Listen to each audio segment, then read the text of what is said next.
Good day everyone. So I am Josh P. Arellano. I'm from BSIT 2A and I'll be the one that will discuss the queue. And queue is a popular linear data structure that follows the first in, first out of the FIFO principle. It represents a collection of elements in which the first element is added at the first one to be removed. Queues are used in various scenarios where maintaining order is crucial, such as scheduling processes, managing network packets, and handling requests. In this comprehensive guide, we will explore the concept of queues, of queue operations like the enqueue, dequeue, and the peak, and the queue implementation using arrays and linked list, circular queues, and the priority queues, as well as applications and use cases of queues in the C programming language. So a queue is a linear data structure that follows the first in, first out, or the FIFO principle, as I said earlier. So it represents the collection of elements in which elements are added at one end or the rear and removed from the other end or the front.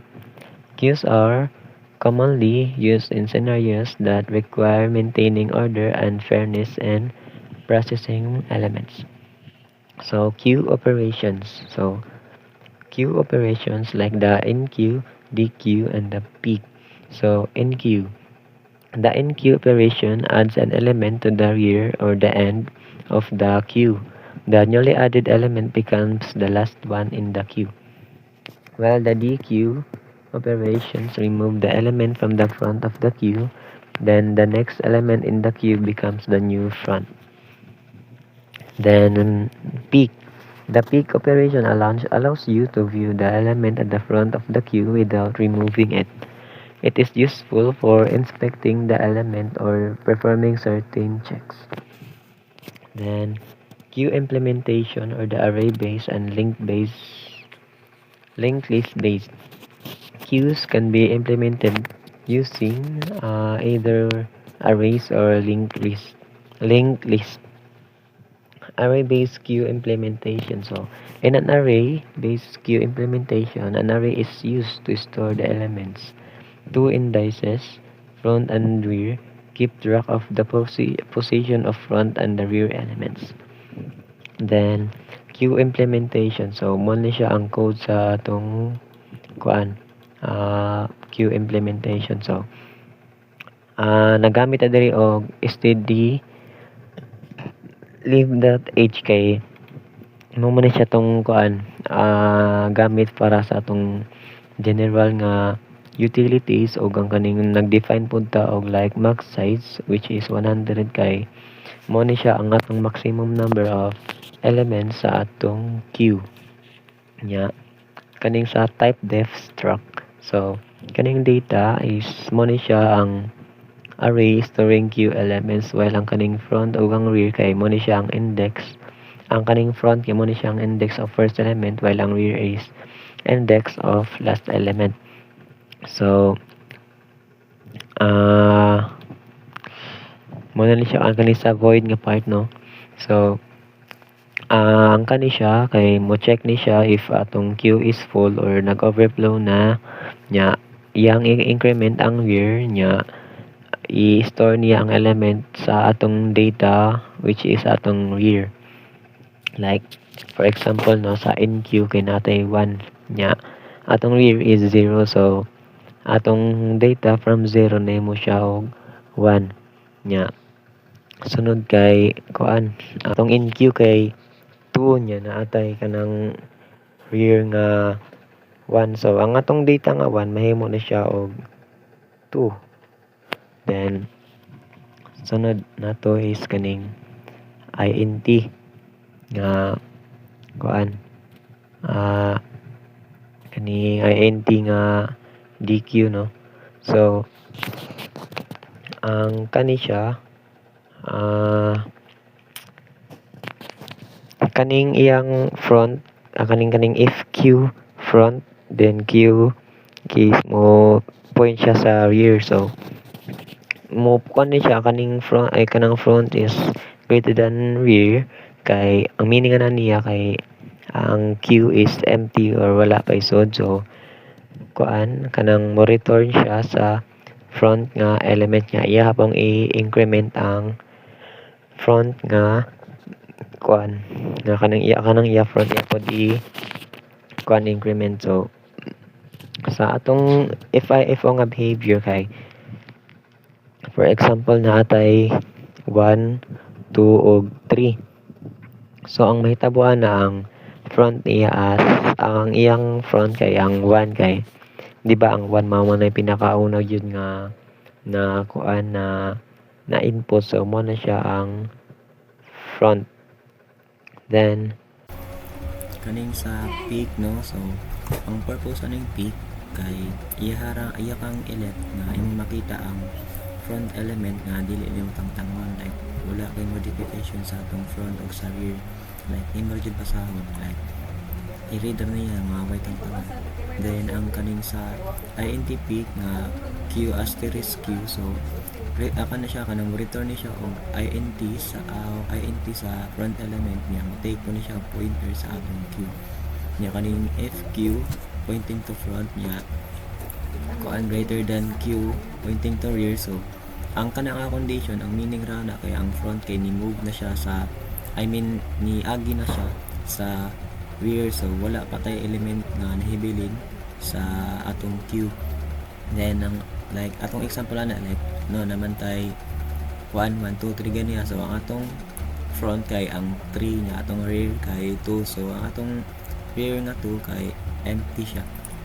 Then kaning sa printf na, so iyahan nang i-print na kadong error nga message kay empty man. So iyang mong returns return negative 1 siya as sentinel value kay ni signal man siya nga error sa color niya. Ang meaning po na niya kay ni-assume ni siya as valid Q elements kay dili negative 1. So next is kaning return Q pointing to data niya, Q pointing to front. So iyara ning gi-access ang mga element nga naa sa front index niya, dili po ni siya mo increment sa front niya. Ang kaning element pod kay mo stay ra ni siya sa atong Q niya.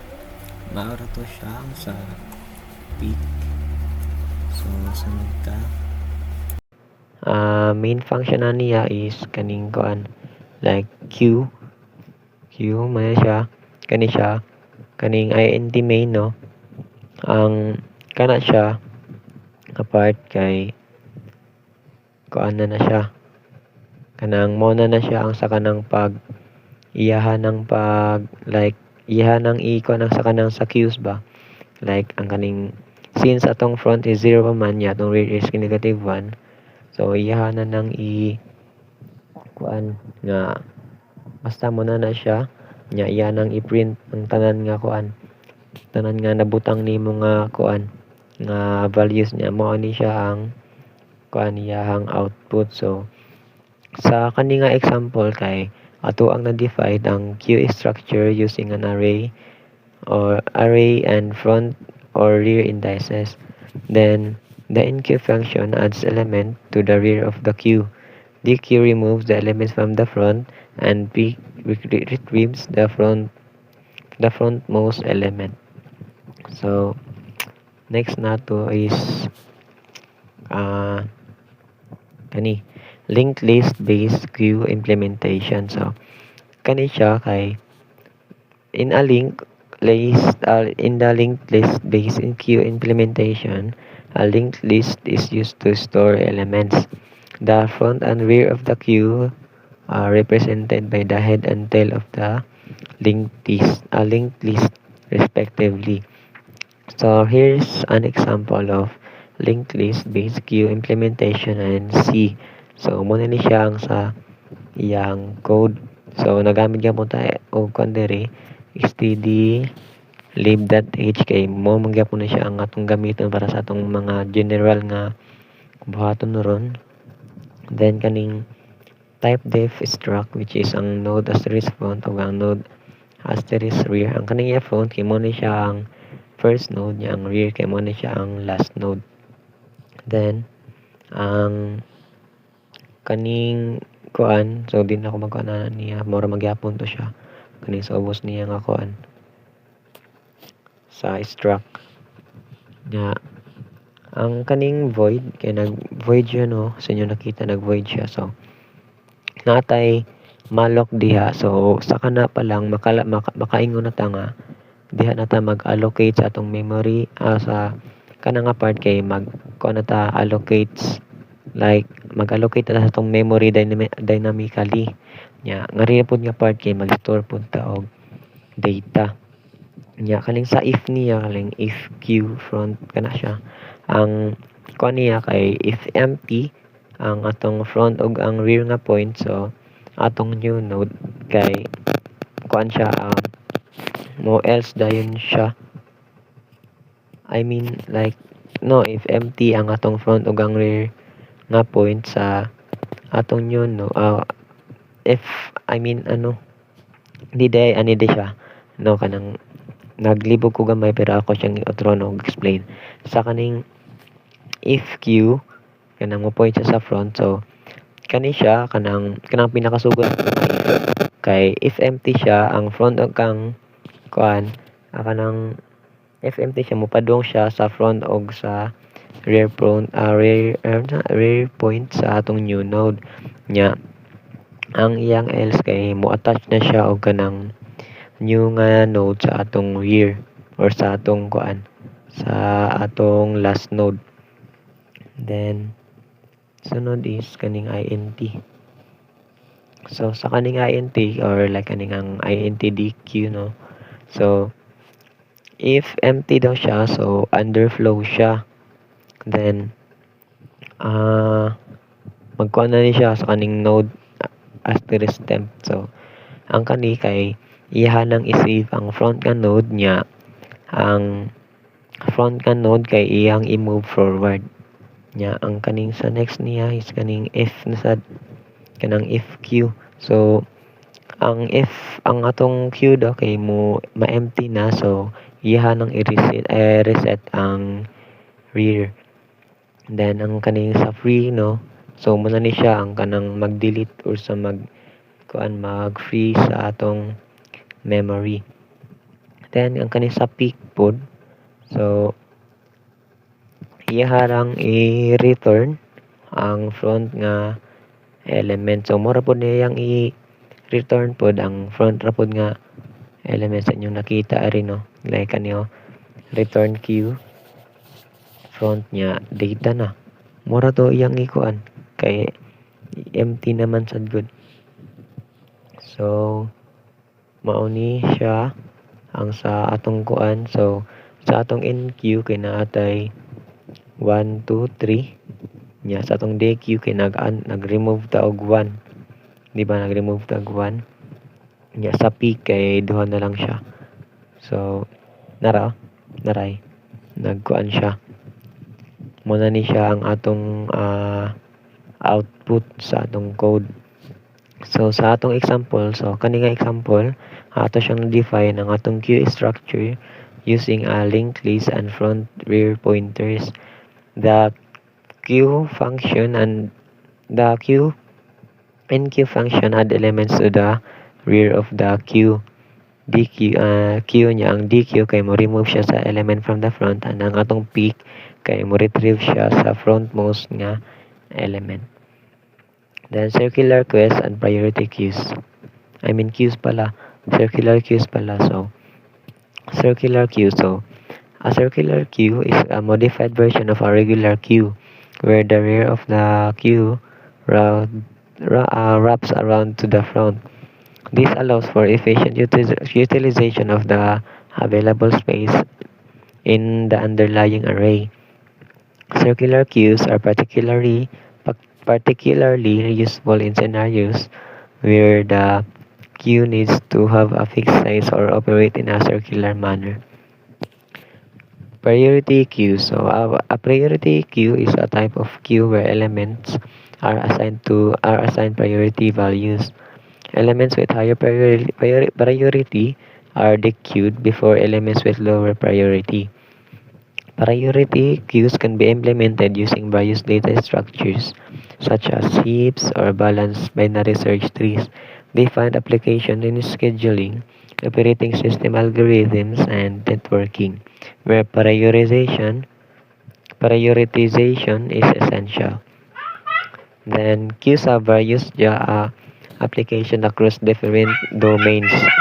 Some common applications and use cases include job scheduling, buffering, breadth first search or the BFS, then simulations and print spooling. So job scheduling are used for its scheduling tasks, jobs or processes in operating systems, jobs queues and task management systems.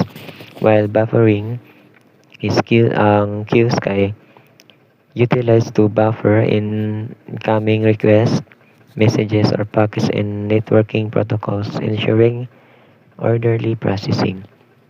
Breadth First Search or the BFS is an algorithm used in graph traversal, employs queues to visit neighboring nodes in breadth first manner. Simulation. Queues are used to simulate real-world scenarios such as waiting lines at the bank, traffic signals, or event handling systems. Then lastly, the print spooling. Print Printers employ queues to manage print jobs, ensuring they are processed in the order they are received. So, conclusion nato is, queues are fundamental data structures that follow the first in, first out or the FIFO principle. They play a crucial role in managing elements based on order and priority. By understanding the concepts of queues, queue operations, implementations using arrays or linked lists, circular queues, priority queues, and their various applications, you can effectively design algorithms and solve problems that orderly processing. And that's all. Thank you.